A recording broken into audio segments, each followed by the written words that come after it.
Os centros republicanos eram locais de discussão, de debate de ideias e de sociabilidade política.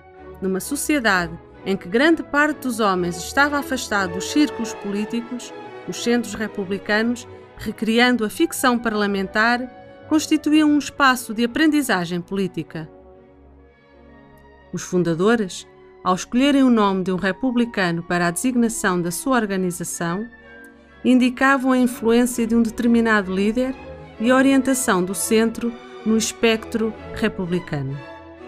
Depois de 1910, com a divisão do Partido Republicano Português, os centros que se continuaram a fundar refletiam a existência das novas famílias políticas dentro do campo republicano. O Centro Escolar Republicano de Loures foi fundado em 1908, num edifício da atual Rua da República. Foi ali que, a 4 de outubro de 1910, a Junta Revolucionária saiu em direção aos Passos do Conselho para proclamar a República em Loures. Em 1912, era Presidente da Assembleia Geral o Dr. António Carvalho de Figueiredo. Pouco tempo depois, este centro era dissolvido, dando lugar ao Centro de Concentração Democrática do Conselho de Loures.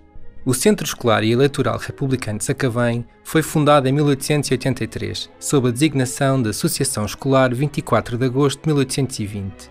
O conteúdo ideológico e doutrinal republicano era ali divulgado em campanhas de alfabetização, com ensino diurno para jovens e noturno para adultos. A associação foi encerrada em 1891, no seguimento da tentativa republicana de derrubo do regime. Em 1909, fruto de uma segunda vaga de dinamismo do Partido Republicano Português, foi fundado o Centro Escolar e Eleitoral Republicano, sediado no Lar da Nossa Senhora da Saúde, atual Largo 5 de Outubro, em Sacavém. O Centro Republicano Francisco de Almeida Grandela, sediado em Fanhões, deve o seu nome muito provavelmente à ligação de Grandela com a freguesia e com o Sanatório de Montachique. Os centros republicanos eram instituições multifacetadas, sendo uma das suas principais valências a escola. Era essencial instruir o súbdito para que se pudesse tornar num cidadão. Um cidadão letrado poderia ser um eleitor, preferencialmente um eleitor republicano.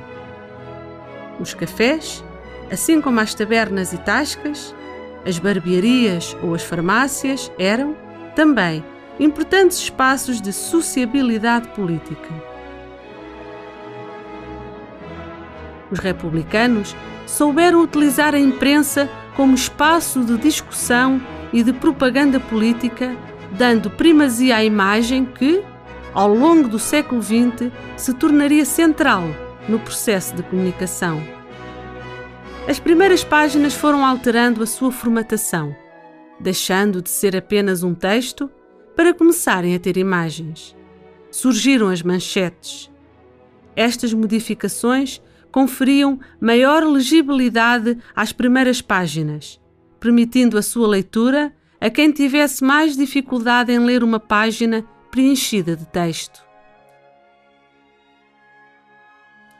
A fotografia criava o efeito de realidade, tornava o acontecimento real, porque era visto. O fotojornalismo constituiu-se como uma importante área de trabalho.